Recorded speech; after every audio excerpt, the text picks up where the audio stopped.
Glinda of Oz. Chapter 5. The Magic Stairway. The flat mountain looked much nearer in the clear light of the morning sun. But Dorothy and Ozma knew there was a long tramp before them, even yet.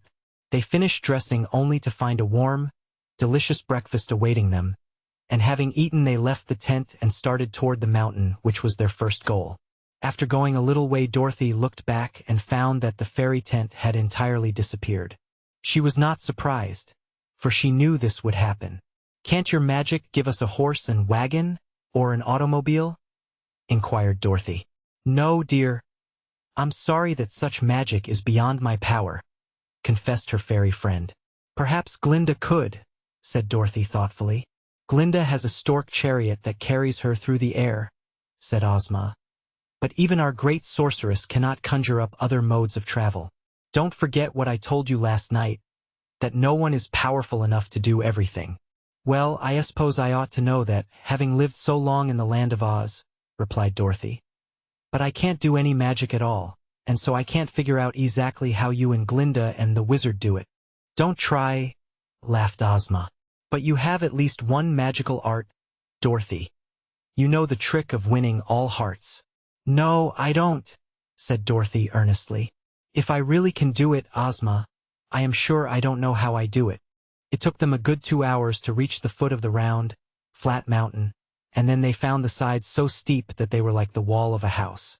"Even my purple kitten couldn't climb 'em," remarked Dorothy, gazing upward.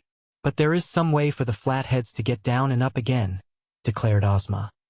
"Otherwise they couldn't make war with the Skeezers, or even meet them and quarrel with them." "That's so, Ozma. Let's walk around a ways. Perhaps we'll find a ladder or something." They walked quite a distance, for it was a big mountain, and as they circled around it and came to the side that faced the palm trees, they suddenly discovered an entranceway cut out of the rock wall.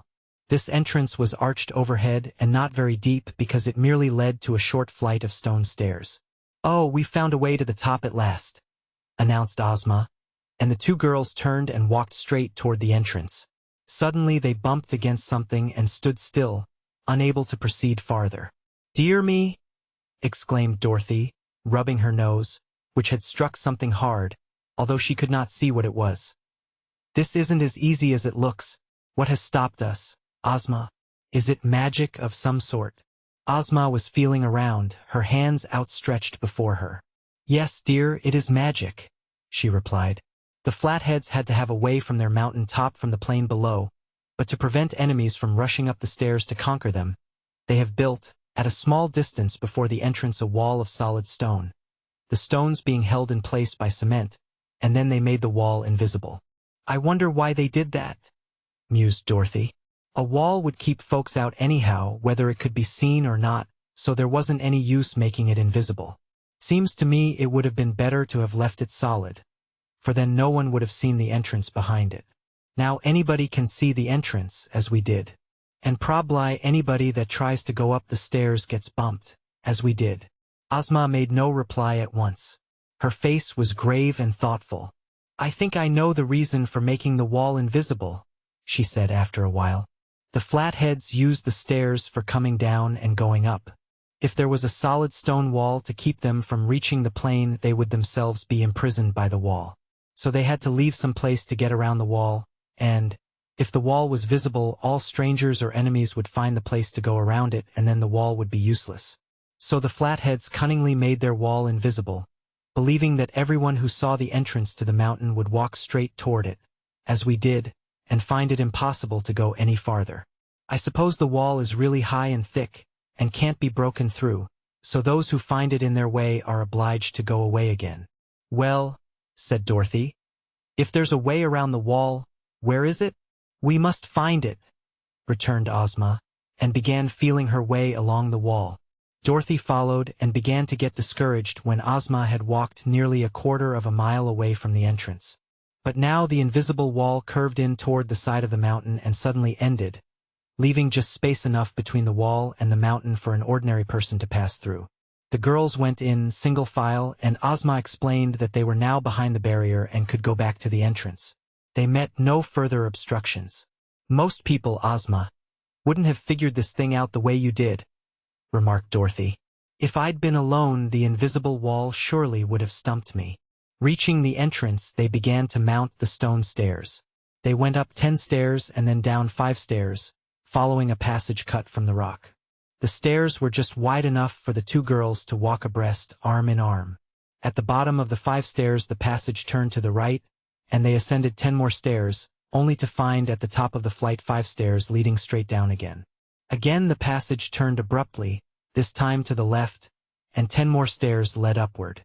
The passage was now quite dark, for they were in the heart of the mountain and all daylight had been shut out by the turns of the passage. However, Ozma drew her silver wand from her bosom, and the great jewel at its end gave out a lustrous, green-tinted light which lighted the place well enough for them to see their way plainly.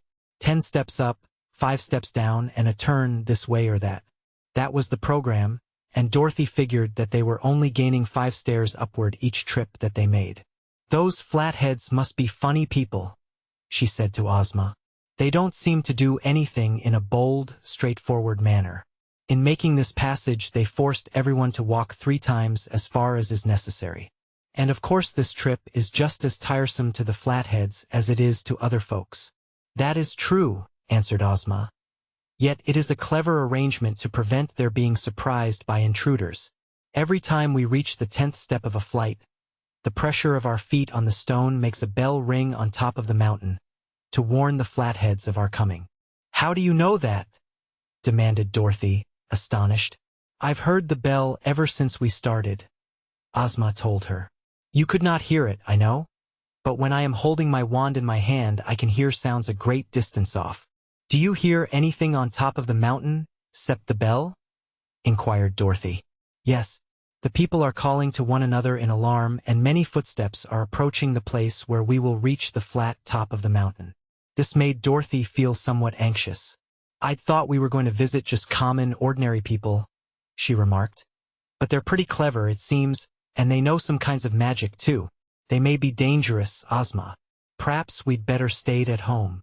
Finally the upstairs and downstairs passage seemed coming to an end, for daylight again appeared ahead of the 2 girls and Ozma replaced her wand in the bosom of her gown. The last 10 steps brought them to the surface, where they found themselves surrounded by such a throng of queer people that for a time they halted, speechless, and stared into the faces that confronted them. Dorothy knew at once why these mountain people were called flatheads. Their heads were really flat on top, as if they had been cut off just above the eyes and ears. Also the heads were bald, with no hair on top at all, and the ears were big and stuck straight out, and the noses were small and stubby, while the mouths of the flatheads were well-shaped and not unusual. Their eyes were perhaps their best feature, being large and bright and a deep violet in color. The costumes of the flatheads were all made of metals dug from their mountain. Small gold, silver, tin and iron discs, about the size of pennies and very thin, were cleverly wired together and made to form knee trousers and jackets for the men and skirts and waists for the women. The colored metals were skillfully mixed to form stripes and checks of various sorts, so that the costumes were quite gorgeous and reminded Dorothy of pictures she had seen of knights of old clothed in armor.